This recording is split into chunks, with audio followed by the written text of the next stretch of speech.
thank you very much for coming today. Welcome to the View from the Bridge. We've got a very special view from the bridge.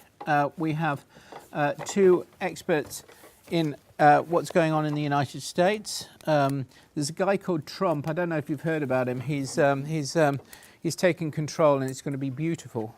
They're going to have a beautiful wall and lots of beautiful pictures. Beautiful wall. A huge, beautiful wall. Yeah. And when he's finished that one, he's doing another one with Canada. That's to keep people in. Anyway, what we have is Craig and Doug, who are two luminaries in the Republican Party who decided that the best thing to do with the Republican Party was go and become consultants. And they're going to talk partially about what's going on with Trump, but really from the area of the use of fake news and how fake news has changed the US political agenda and how it's affecting corporates in there. So with no further ado, I'll hand over to, who's going first? Craig's going to go first. Yeah. Okay. Good morning. My clock's a little messed up this morning. I was up at 4 a.m. wondering where I was, what hotel. And we were talking with one of the colleagues here earlier this morning, and it was asking, is this really, really happening, with Trump? And it is, or it is tomorrow. I think we're out of detours, right? There's no electoral college vote or little trick that can be done at this stage. So yeah, it is really happening. And what we thought we would talk about, and Jason and Simon and Gavin asked us to come over to sort of put this in context. I think it's also particularly relevant here in the UK. Anything that we do in the States, we learn from you in the first place, right? So it's the relevance of Brexit relative to Trump, and what are the dynamics that created this and sort of allowed this to happen? And also, how does that affect our jobs and our professions? So besides being an interesting conversation about politics and maybe concern that some might have, including myself, it's also, what does this mean about what we do in the world of public affairs? Because it's directly relevant. And so what we wanted to do is talk through a bit about sort of how we got here and what are the forces that led to this situation, and then talk maybe specifically about what are we seeing with this Trump administration, and what does all this sort of portend for the future, and how do we sort of work through it? Sorry, I should have said, we aren't under the Chatham House rules, so if you feel these guys, the brilliance is something that you want to share with the world, do feel happy to tweet it, but do use a hashtag View from the Bridge so it'll come up on our beautiful wall here. Yeah. So I guess my first point would be, when we talk about sort of how did we get here, is in many ways this isn't new, right? There's been issues of fake news for a long, long time. Fake news has been something that's impacted politics for a long, long time. What's particularly true now is the speed with which the contagion actually spreads and happens, and we want to talk about what those dynamics would be. So when we think about the world we're living in today, it really is a world where truth is relative. And when you read articles and you sort of pay attention to what happened with Trump, but also with Brexit, it's the decay of mainstream media as sort of a grounding touch point. I like to say that the good news is more people are involved in participatory democracy now than ever before in the history of the world. The bad news is it's messy as hell, right? Ask, say, Anwar Sadat after the Green Revolution in Egypt, to how that worked out for him. Not very well. And so the good news, there is a good news side of it. The bad news side of it is it's how do we work within that construct. So it's been happening for a while. Some of you, I think, are in the food business, and when we look at the issue of GMOs or the issues of related to pesticide use or antibiotics and growth hormones, truth becomes very, very relative and very thin in those discussions. And certainly when we think and talk about global warming, the same thing is true. There's a shocking number of people that have chosen to believe that global warming is not real. How bad does it get when we think about the issues of GMOs? In the States 2 years ago, the food industry had to spend about $102 million on ballot initiatives in 2 states, in Oregon and in Colorado.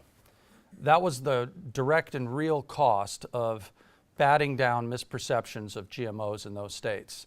And they barely won. And in the process, the food industry looked quite bad. It looked like they were against transparency and looked very much like they were trying to hide things. So it's a very expensive public affairs problem. You can spend $102 million in 6 months in just 2 states. When we think about how we got here, we think of it as this confluence of populism and the technology of social media platforms meets mobility, meaning this. So like in the food world, everybody's a foodie, even though they don't necessarily have particular expertise in that space. They just know what they believe to be true. And it's what I think of as folks now crowdsource their knowledge. Maybe it was not healthy 10, 15, 20 years ago that everybody got their news and shaped their opinions based on what Dan Rather or the BBC told them. But the pendulum has now swung very, very far the other way, where we're crowdsourcing our knowledge based on what you think, and so said such and such, and it's very, very diffused. So we've changed, and the way we interact with media has changed, and very fundamentally. As a result, it's a narrowing of inputs. We are choosing to hear really that which we want to believe we want to hear. The speed of the contagion happens very, very quickly. Like if you think about how fast a rumor can spread online. A good example that we use is what we refer to as Pizzagate in the States. Some of you might have heard this story about, it's called Comet Ping Pong Pizza. But a fake news story, and they've tracked where exactly it came from, alleged that Hillary Clinton was supporting a pedophilia ring in the basement of a pizza place in Washington, D.C. Crazy, and we all kind of chuckle about that, except for the fact that it took off virally. More than 6 million people ended up viewing this one particular article. And to the point where a perfectly reasonable man in North Carolina got in his car, loaded his AR-15, automatic rifle in the back, and drove to Washington, D.C. to self-investigate this alleged pedophilia ring. Walked into the pizza place, shot the place up a bit, nobody got killed. And shockingly, he didn't get killed either. Police handled that one about right. But he really, truly believed that there were children in the basement of this pizza place and that Hillary Clinton, the Democrats, were facilitated that. Now we know really where that story started from. It was about a 25-year-old kid who created that story. And why did he create it? He created it, A, to knock Hillary Clinton down a peg, and B, because he made $22,000 in a day through that fake news story, the economic model of the advertising on that. And he said he didn't think anybody would actually take it seriously, but they did. So it can get very, very dramatic very, very quickly. So anyway, the combination of fake news, hacking, and we can talk later about how the Russians really are the best in the world at this, but the hacking that goes with that, the placing of fake news in order to question what's real and what isn't, and then leveraged by trolls, folks that are either economically or politically motivated to accelerate that bit of fake news, is obviously a really serious problem with very serious consequences. In our world, this can take place, well, just 2 quick stories. A friend of mine is the head of public affairs for New Balance, the running shoe. And New Balance has been opposing certain trade provisions in the US for a long time. because they're the only company that still makes shoes in the United States, or at least running shoes. And so my pal was asked after the election, what did you think of the election? And he said, well, it's probably good from our standpoint, from a trade standpoint. Somehow that got twisted by neo-Nazi and white supremacist groups that heralded and celebrated the fact that New Balance was the new running shoe for white people. And so my pal, of course, very quickly says, no, that's not true at all. We were just simply saying that we disagreed with the Obama administration on trade. That in turn accelerated again with the neo-Nazis and the white supremacists that created this whole fake litany of quotes, which I can't even read aloud. They were so anti-Semitic and racist. It's shocking to actually read. But that got legs, which then caused an initial dip of about 6% in New Balance's stock prices, because mainstream Americans were burning their New Balance shoes to protest that movement. Now, they fixed that. They got that turned around fairly quickly, but my pal still has 24-hour security for him and his children at his house in Boston because of that. That's how bad it can get. We can talk either now or later about what to do about it. Like, how should you respond to fake news? How do you handle that trolling from a corporate standpoint, separate from a political standpoint? And I think we should probably talk about what it is that the Russians are doing as to, they've really perfected it. But I think there's a segue to how did this environment, was this environment created? What's the chicken and the egg with Donald Trump? Did Donald Trump create this environment, or did this environment create Donald Trump? And it's sort of a fair question, and I thought, Doug, maybe you kind of run with that a bit. So we were talking at breakfast this morning. I mean, the question is why are we having this conversation today? Why did we not have this conversation a year ago, or 2 years ago, or 3 years ago? Because this actually isn't a new phenomenon. And I would argue that part of it largely is sort of the narratives that have been created, whether they be sort of owned channels. Individuals can create their own channels today. It's easier than ever before. But certainly events like Brexit, or in our case in the US, Trump, has given this whole narrative legs, and given an individual like Trump who's willing to tweet, at 2 o'clock in the morning crazy things, or things that he believes are appropriate, with him calling into question the veracity of actual legitimate news, sort of casts doubt on everything else, which is actually sort of an interesting dynamic that we have in the U.S. But for those of us who have been involved in public affairs and PR and journalism, et cetera, for years, propaganda, misinformation campaigns, I mean, this is not new stuff. It's just the way that people consume information today, as Craig is saying, is largely curated. You all on your own devices decide the kinds of things that you want to read. And these sorts of fake news, if that's what we're going to call it, feed into exactly that. And so if you look at what happened in the United States, and arguably probably what happened here in Brexit, it's very easy to pick up threads that drive people and motivate people to take action. People who are disenchanted, disenfranchised, they get their news from certain sources, even if they are not really legitimate sources. What's interesting, and I think we talked about this yesterday with Gavin, is what the Trump administration is doing with regard to the White House press corps. And there's been some argument whether he wants to get rid of it or not. The actual situation is they want to expand it. And so you have this sort of tension between the traditional media elite, who have occupied these 50 spaces with inside the White House press office, press sort of bullpen, and Trump's desire and his transition team's desire to expand that to, 150? Something like that?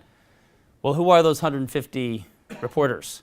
I mean, a lot of them are people who've started their own blogs, right-wing sort of news services that have sort of popped up during the Trump campaign that they want to leverage because they don't feel that they've been appropriately covered or covered in the way they want to be covered by a lot of the mainstream media. So you have a lot of forces at work. On the one hand, it's people who want to sort of influence outcomes, All of us do that in one way or another as part of our businesses. But the challenge is how many people are going to believe that the Pope actually endorsed Trump? I mean, that's a fairly common narrative. Doug, can I just make a slight point on this, which is that I think that when you talk about the Washington Press Corps, I think that the White House, particularly under Obama, became the architect of their own problem. So a friend of mine is currently the White House correspondent for Bloomberg and was previously the White House correspondent from Reuters. Under Bush, they actually got decent access. Under Obama, they get no access at all. They occasionally get to Biden, they'll get to the State Department. They will get no access from Obama because Obama's people do not believe that they have any influence on the votes of Americans. And so the external press corps, they target the swing states, and then they ignore pretty much everybody else, and the foreign correspondents just completely out of that. So I asked him about about Trump's idea about the press corps, and he said, "Oh, bring it on! We're already in Outer Mongolia. We might as well, have a few other people join us out there." But to that end, I mean, presidents and their administrations do actually have a great deal of control over who they think they should be talking to and when. And you saw that throughout the campaign. I mean, the Clinton campaign was very, very careful on who they spoke to. I mean, rarely did she have sort of big public press conferences. Meanwhile, Trump created his own operation, and with his own platform, I don't know how many people he's got on Twitter, but he bypasses everybody. Yeah. And that's going to have a fairly significant influence on policy. And we're already seeing that in the United States now with him sort of bullying companies not to move manufacturing facilities abroad, et cetera, et cetera. And I have every expectation that will continue.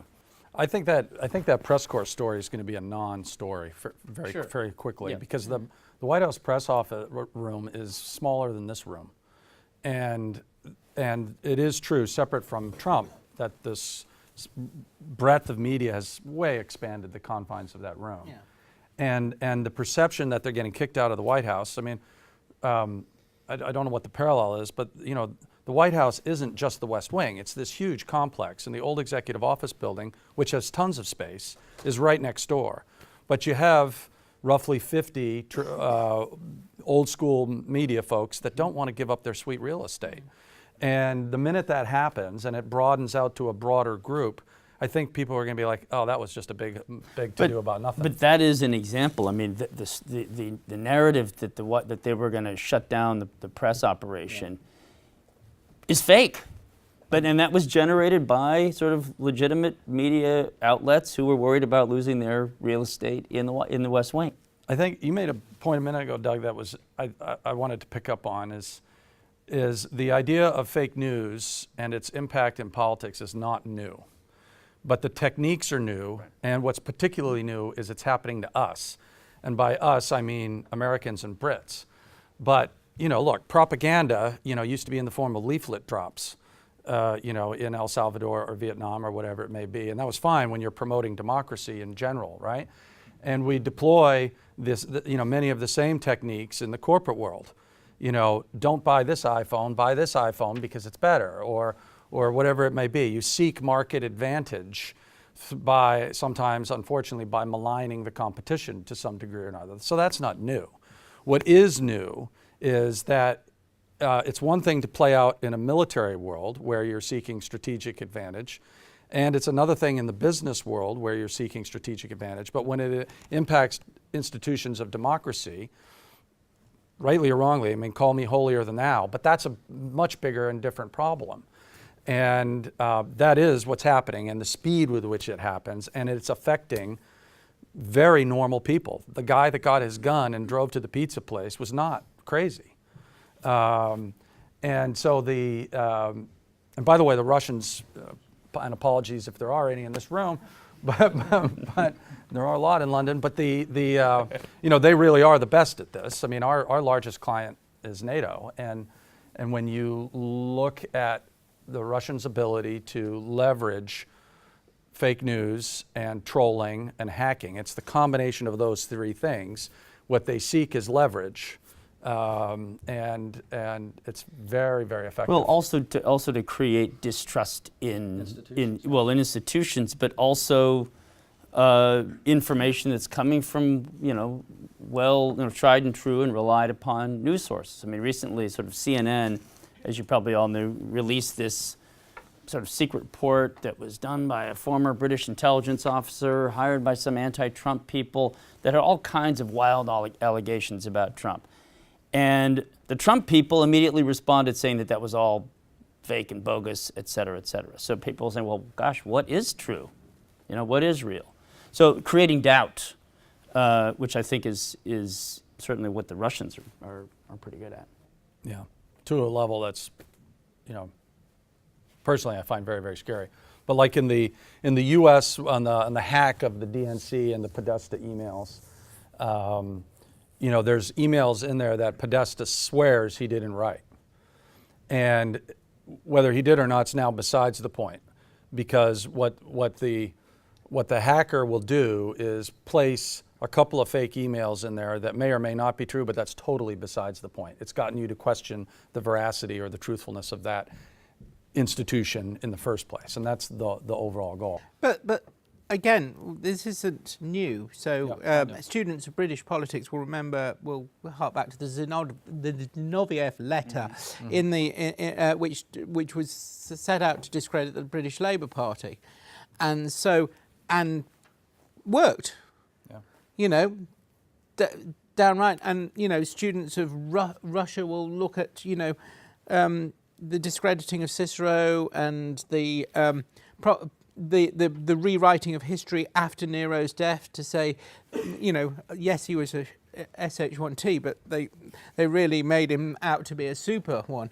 He didn't actually fiddle while Rome burned. That's completely a myth. Yeah. But all of those things. What we're seeing, I think, is it in, dare I say, an industrial scale.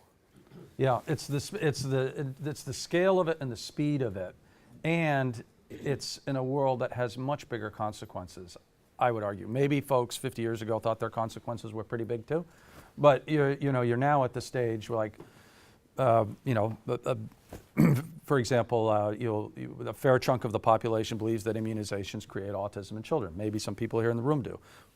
It doesn't, but and you can make choices. You can make choices not to immunize your child, but there are consequences that will come with that as well. And so it's the speed with which it happens now because of this, and that it takes fire like that, and the consequences of it are significantly greater, and that's a real problem. So then it's all right. Well, that's reality. So what do we do about it, and how do you manage that process from a corporate public affairs standpoint? That so we can all be concerned about this as Democrats, small d, and from a good government standpoint. But then the question is, what do we do about that as professionals as relates to our companies? And that's a broader and deeper conversation. But can I just, before I broaden this out to the audience, give you an example of some stuff that we've been working on, which is the fracking industry. We work for the fracking industry, which amongst a lot of people isn't very popular. We have some very concerted anti-fracking or people who are spreading essentially inaccurate information about, they're basically taking, in the US there are hundreds, literally hundreds of studies into fracking. It seems to be probably the biggest growth industry in the US is to study fracking. And a lot of these say, oh, they introduce chemicals into the system, they do this and do that. Fact is, not a single one of these is applicable in the UK because we have different regulation. It's a bit like saying, oh, well, lots of people get shot in the US. Well, yeah, the difference in the UK is you can't go into a Walmart and buy a gun. So, and so we've been having to fight all this. And the problem that you have is that the anti-fracking groups are lots and lots of very committed people who believe that they're right. And they will sit in their kitchen and put out stuffs under tweet, and they will call themselves Frack-Free Scunthorpe or Frack-Free Bognor Regis, and then their mates will then distribute it. Now, what we've been doing is trying to study how much impact they get. And so you have to split off the people who are basically tweeting to their friends on their own little social media and don't break out, and look at the people who break out. And what we have done is when they go into, inaccurate stuff goes into a breakout area, particularly when they're distributed by a legitimate source like Friends of the Earth, then that's the when we Yeah, go, sure. So we right, look- we've got we to look- close that down. We look at this in the food industry as the 80-20 rule, and there's data that backs this up. But 10% of the world really is what I call crazy, meaning they're just but they are. It's not a rational argument that you can have on that. Another 10% are economically motivated, and that's okay. So if you're economically motivated to grow organic beef or organic crop, more power to you. 80% are folks that are concerned about what's in their food to one level or not. Maybe they like halal, maybe they like kosher, maybe they've got peanut allergies, maybe they care about GMOs. And so you can't win with the first 10%. It's physically impossible, so don't try.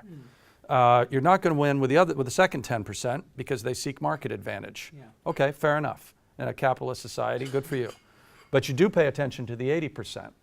And when one of the first two 10%ers impacts the 80%, then you have to respond through a mainstream channel. But you do not play whack-a-mole. Yeah, Every exactly. time a crazy pokes his head up, you cannot sit there. And this is the story about New Balance. Another example was Pepsi. But if New Balance tried to whack the mole, every time somebody burned their New Balance shoes, they would have run out of energy. The people burning their New Balance shoes were trying to make a political point, or they were trying to make an economic point in burning their shoes, right? It turns out, and New Balance figured this out, mainstream New Balance customers didn't believe any of that fake news about white supremacists liking their shoes. And so they were able to debunk the crazies. They identified through digital and social media analytics who's economically motivated, and they focused in on the 80% that they really cared about, who are their consumers, and the issue went away. But back on the fracking point, because we do a lot of work in that space also. I mean, I think the existence of so many digital channels allow, let's say, opponents of fracking to run enormous campaigns for very low cost remote control. So we were doing some work in Texas in a little tiny town where there is no fracking. There are no oil wells.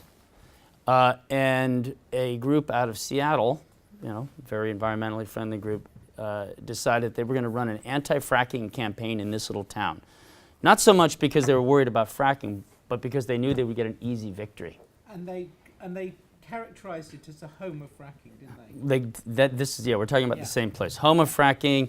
And they ran a ballot initiative, which means they sent some people out on the street to get 3,000 signatures, managed to put that on the ballot, and then ran an entire campaign digitally from another state. Meanwhile, the oil and gas industry dropped $2 million in this little tiny town running a traditional direct mail, radio, TV campaign, and got their clocks cleaned. There's another case like this that's going on right now in the Southwest in a national or a World Heritage Site called Chaco Canyon, old Indian pueblo, and there is no fracking anywhere. There are no wells anywhere, but the Sierra Club and other groups are talking about how we have to protect Chaco Canyon from fracking, and these stories get huge legs because people get online and they create their own narratives, and it's very, very difficult for industry to combat. So you have institutional sort of organizations that are running. It's not just the crazy people that Craig is talking about. I mean, there are legitimate organizations out there that push incorrect and inaccurate information to move. Well, you've got an example. We'll go back, when you get onto Google, no fracking in Sherwood Forest. Now, a company called Ineos has applied to do what are called seismic surveys, and part of those seismic surveys are in what is left of Sherwood Forest. And if you've ever been up to Nottinghamshire, you'll realise the M1 goes through Sherwood Forest. So it's not exactly a blissful area where Robin Hood's likely to still be riding around with Maid Marian. It's gone, basically.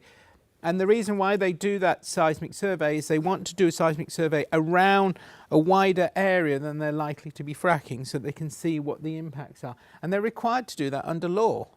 So they applied for those seismic surveys, which has led to people doing no fracking in Sherwood Forest. Ineos put out a statement going, we're not going to frack in Sherwood Forest. We've got no interest in fracking in Sherwood Forest.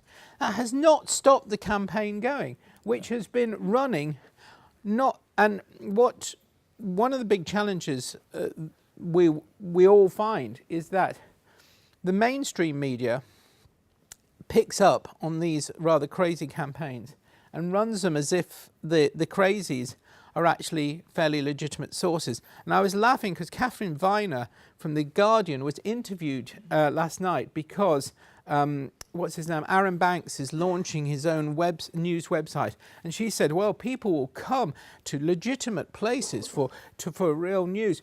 You want to read some of the stuff they put in The Guardian about environmentalists. They quote 4 environmentalists, and then right at the bottom they go, somebody from the industry said no. Somebody from the industry is actually telling you the bloody truth, and that should be, yeah, exactly, and that's the way they spin it.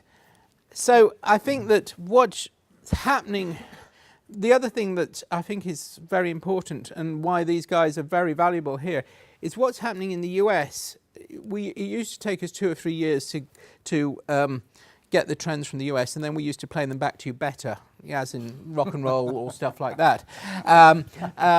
You guys did it first here. Yeah, exactly. What's happening in the US is over here within days. You know, the trend moves incredibly quickly, and quite often we're feeding off your trends. So that's what is coming over here. Sorry, we've probably talked too much. Do people have questions from the audience?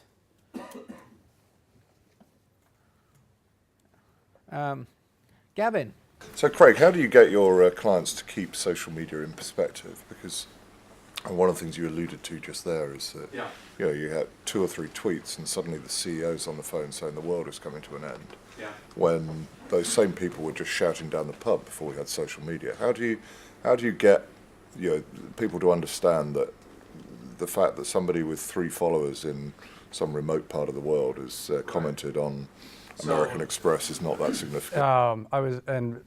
Good question, and I was about to say before you shifted to the questions, it's awfully easy to get really cynical and pessimistic about this whole conversation. Like, the world is going to, what do you say, SH1T? Is that your little colloquialism for it? It is awfully easy to get pretty depressed and cynical about that, but it's also, I think, really important to keep it in context. And so, how do you handle that? How do you handle that? And the New Balance example is I think a very, very good example on it. Having some context for all of this is really super important. Again, remembering the 80-10-10 rule. And from a corporate client standpoint, like that CEO, where he or she sees 3 bad things about them and freaks out, we as professionals have to rely, I find, on data. You have to show, and you have to be able to show data analytics that go with that listening. Like, well, hang on, Mr. or Ms. CEO, let's put this in context and exactly how bad is this, which is what New Balance was able to do because they were on top of their social media listening. So let's identify who are these voices, where are they coming from, and you can figure out quite quickly what's motivating them. Is it politics, is it policy, or is it economics that are motivating them? And you can figure that out and put that in context for your internal or your external client and say, this particular situation deserves a response. Let's whack that mole, and this one doesn't. But you have to have that capability to do it. Otherwise, you're just going on instinct, and you could be wrong about that. Yeah. So Gavin, one other thing, I'm always amazed often amazed how little a lot of the clients that we work with actually spend in this space in terms of monitoring and paying attention to what's going on. And we have a client that actually spends quite a lot, I mean millions, in building a sort of a whole digital war room to monitor what's going on with their products in all over the world. But most folks don't actually make that investment. And the investment is not, you know, how do we respond to everything, as Craig is talking about playing the whack-a-mole game, but just so we know what people are talking about and are following the trends and what is driving a lot of those narratives. Because, all of you who pay attention to what's going on online, things pop and then they vanish, very, very quickly. So figuring out what's real and what's not real. I wish we could show you a photo of it on the screen here. But companies that do this really well, for example, are Pepsi, or a client of ours called Elanco. Elanco is short for Eli Lilly and Company, and Elanco is the animal science division of Eli Lilly. Antibiotics, hormones in animals. And lots of concerns globally about antibiotics and growth hormones in your food. But I'll skip the stump speech as to why those are important and where it's appropriate and not appropriate. But for Elanco, they track in 7 languages, 24 hours a day.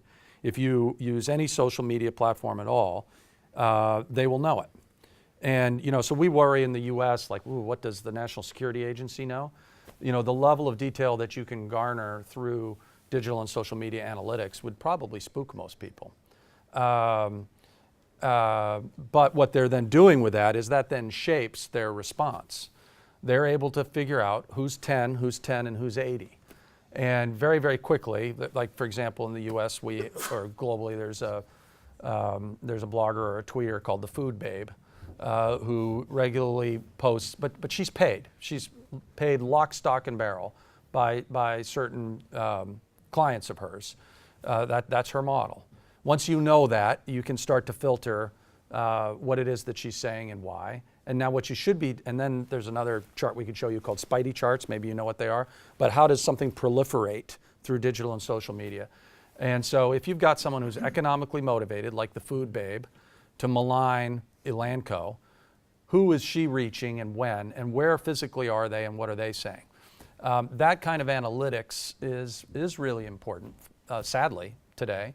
But it is doable, and it's actually not, I'm not pitching you, but it's not prohibitively expensive. And for major brands, that's essential today. If you're not doing that, you're not able to respond like New Balance did, at what level do the crazy people and the white supremacists deserve a response, and when are you best off not waking that sleeping dog?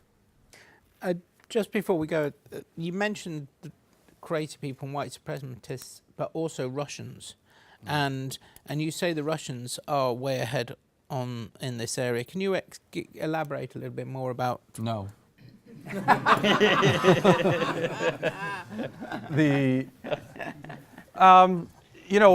I think of it as 3 or 4 components that go together that they've perfected. The role of fake news, but that looks really, really legitimate. And by the way, they use third parties to do all of this, like Guccifer, et cetera. Secondly, they then use trolls to amplify that, to pick it up, and they then use trolls to harass the real news responses to fake news at a level that's really damaging and shocking. And then they use hacks to further seed doubt and question the legitimacy of different sources. Their goals in doing that are fairly obvious, right? They seek leverage in different and questioning those institutions. The level with which they do it, I think, would stun most Europeans. Their goal, for example, is to question the relevancy of NATO. It's working. It's effective, not just with Donald Trump, but will NATO, back up Ukraine? Will they be there for Estonia? Those are legitimate questions that are having serious national security impacts throughout the EU. One other point on that is they also spend a ton of money doing it. And anyone who's done any of their own digital campaigns, I mean, you can launch a campaign for pretty cheap. Digital's a pretty cheap date. You can set up a website, create an imaginary coalition, get some people to sign up, and suddenly you're real. So imagine putting hundreds of millions of dollars into these types of programs, and you get legs. The stuff that you put out actually gets a lot of traction. And there are the crazies, there are the disenchanted folks out there, who feed into the whole NATO narrative that, it's an obsolete alliance. And it just continues to drive it. A good example was in the Ukraine. This is now 18 months old. But in the Ukraine, they created a whole series of what looked like organic, really positive YouTube clips on the strength of solidarity between the Ukraine and Mother Russia. And also, by the way, what looked like organic, natural Russians talking about, things are pretty good here. And we were able to trace that back and show exactly, where that came from and that it was not organic. But what was interesting was the people that were looking at it, when you looked at the click-throughs and the downloads on those videos, it's exactly who their target audience was, and that was 19 to 25 or 35-year-old Ukrainians, Western Ukrainians, that were thinking, you know what, maybe we should go that way. So it absolutely works. Another quick point I like to make, by the way, because we were talking about this earlier, their target for those videos were the youth in the Ukraine. So when we talk about millennials, of which there are some in the room, for us, for non-millennials, what's our search of choice? 90% of the time we use what for search? Google, right? I mean, maybe there's some folks that are using something else. But so in the Ukraine, it's YouTube, just as it is in the U.S. The largest chunk of demographic in the U.S. is 27 years old. That's the largest age cohort. They're using YouTube 65% of the time as their first search of choice. So if you don't have a 90-second video on what is Newgate or why Ukraine independence, if you don't have that, you're missing that chunk of the audience. And the Russians figure that out, and they put together just a really, really slick set of really powerful videos, and they crushed it. And now, of course, we're playing catch-up, trying to explain to those 27-year-olds, why, hang on a sec, that's not really true. We've got a great phrase for fake experts, which I'm afraid we stole from somebody who wrote a letter to the Yorkshire Post and described these people as students of the University of YouTube, which we thought was a marvellous one. We've got time for a couple more questions. Gentleman over there. Just a point of information. Is the Sorry, could you identify yourself? Sorry, Jeff Keating from SP Angel. Is post-truth the same as or connected to fake news? I'm just slightly confused by how that. Those terms are not interchangeable. But they're used often together. One is cause and one is effect. Cause meaning fake news creates a post-truth environment. Post-truth environment meaning questioning reality, truth is relative. So one is see if I get this right. One's a verb and one's a noun. I don't know if I'm answering your question right, but the post-truth environment is one described with these adjectives where truth is relative and we question our institutions. Fake news is one of the causes of that. Did I answer that? Yeah, I know more than I did before. But still not that much. Yeah, given that Donald Trump's got 20 million followers on Twitter, the official POTUS handle has 13 million followers, will and should... Well, Kim Kardashian's kicking both of their butts. Exactly. But will or should he change to the POTUS handle or stick to real Donald? I think he'll stick with what he's got. Is that a worry? Isn't it less legitimate? I don't know that that's a worry, but I mean, people talk about Obama as being sort of the first digital president, but he was actually relatively late to the game. Donald has been tweeting way before that. So I don't like any of this, by the way, including the perception that he's just maintaining his own brand and not investing in the brand of the presidency of the United States. But you asked what did I think he would do, not what do I think he should do. And we were talking last night about this. People frequently ask, is he serious when he says things? And people need not to take Donald Trump literally, but they do need to take him seriously. And there's a difference between those things. Nikki's got a question at the back. Hi, just to take it back to US elections and the effect of fake news on those. You already raised Pizzagate, and of course lots of people have been speculating on how fake news affected the Hillary Clinton campaign. I remember back in 2004 when George Bush was running against John Kerry, there was a Swift Boat Veterans for Truth video that questioned John Kerry's Vietnam War experience. And then even going back further, around 2000 when he was running for the Republican nomination for president, there were videos or leaflets coming out from those sympathetic for Bush claiming that John Kerry had a secret illegitimate black child. I was just wondering... That was John Edwards, I think, right? Sorry? No, it's a joke. Was it John Edwards rather than John McCain? Maybe. Keep going. Anyway, so I just wanted to know, has anyone actually sought to quantify exactly how much the fake news now has affected people's voting patterns and intentions relatively to those old videos from super PACs? Yeah, I think the jury's still out, and so to our earlier point, none of this is new, right? Willie Horton was in 1988, and going way back, 200 years or more. I think the jury's still out as to what was the percentage of the vote, and of course, this is why Donald Trump is adamantly refusing to admit that the Russians impacted the vote, because he fundamentally does not want in any way to question the legitimacy of his presidency. It's kind of too late anyway. But I do think we will figure out exactly, or not exactly, but roughly what percentage of the vote was skewed through fake news. I think we're getting to the stage where people will be able to take a pretty good guess at that. But whether or not how that impacts his presidency is different because of the Electoral College, right? He already lost by 3 million votes. We know that, although there are people that deny that.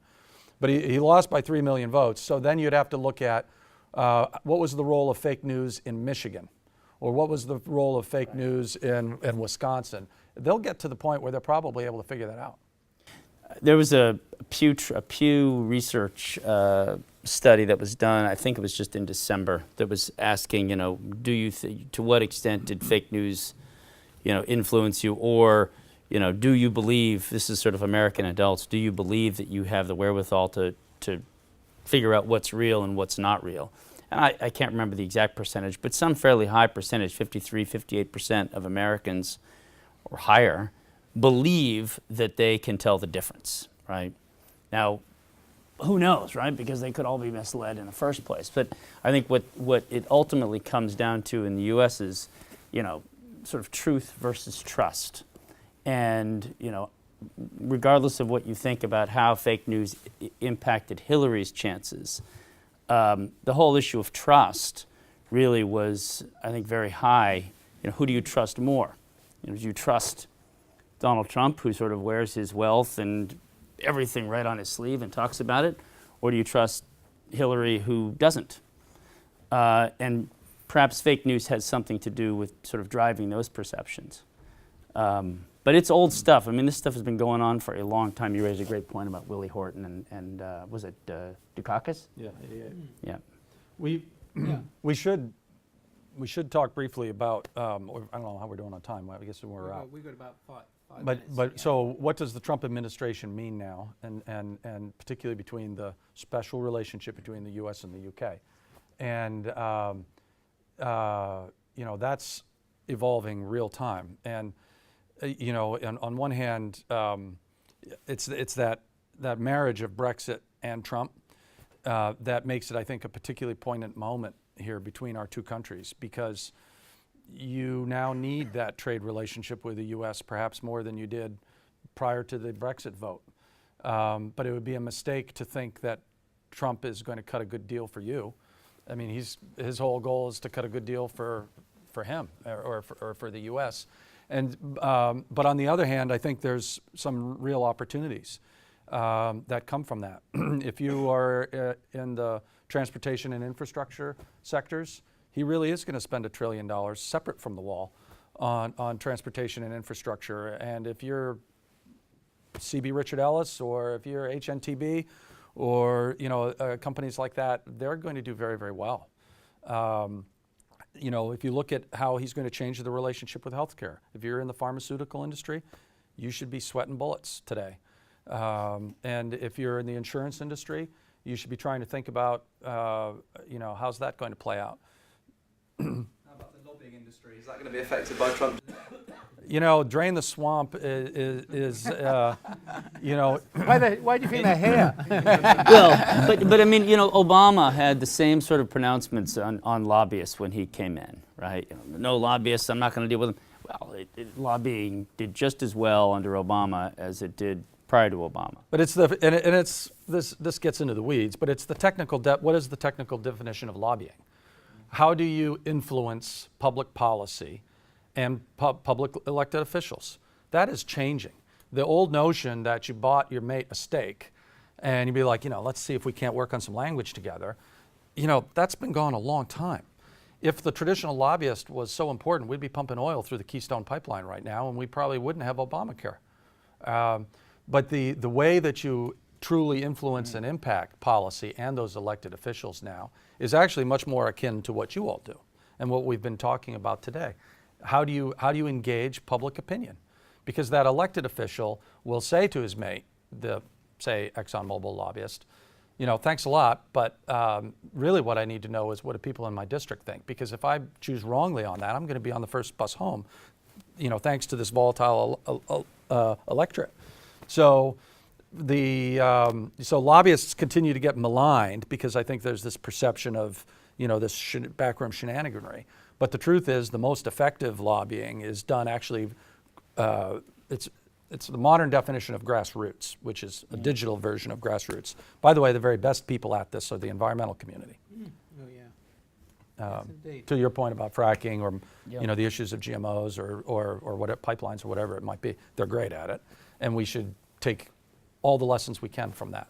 Well, and I think the other thing that's completely changed lobbying is disclosure, and the fact that people can apply in both the US and the UK and get disclosure of what conversations you've had, electronic conversations you've had with with elected officials and civil servants, and that's been very effectively used by the environmental lobby to cut the wings of. But it's a good segue into sort of how do you combat a lot of the types of fake news and fake information that is proliferated by whether they be environmental groups or just the anti-immunization people. Is it requires an effort on behalf of us, on behalf of our clients, and certainly corporations, a real effort to sort of stake out, pay attention, stake out the narratives that resonate with the audiences that you're trying to reach, and continually push that stuff. You can't just sort of throw out a news release, get a story, and go, whew, well, done. and in the UK, correct me if I'm wrong, I think you have stronger libel law and protection than we do in the United States. Maybe I'm wrong about that. But in the US, of course, you can say anything you want, and it can be just a flat-out lie, like there's a basement of children at a pizza place, and nobody can say or do anything about it. We may have to revisit, what is libel, what's real news and fake news, and how do you, if not through the law, how do you attach social penalty to that? How do you shame someone for bouncing or picking up on that little tidbit of fake news? We have to figure that out. Well, a good point to finish, but just to elaborate on that, one of the lovely legacies of Cameron, along with bringing us into this Brexit mess, was to change the law so that corporates have to prove real damage before they can actually sue for libel, which is almost impossible to prove, and therefore ends up the case. One last question for this gentleman. Mark, Mark Falcon from Zephyr. I just wondered, could you say what's your view on the status of what we would think of as trusted news sources, like the BBC? Have they just been drowned out? The British government had previously cut the budget to the World Service, but has now hugely increased that. What's your take on that? Go ahead. My personal opinion is the BBC remains the gold standard. But you know, in the U.S., that gold standard is gone. You know, ABC News, et cetera, you know, their reporting staff is gutted. You know, the economic model no longer works, and so they have to do their reporting really on the cheap, which is dangerous, right? Because you know that they need you to hand the story with a bow on it.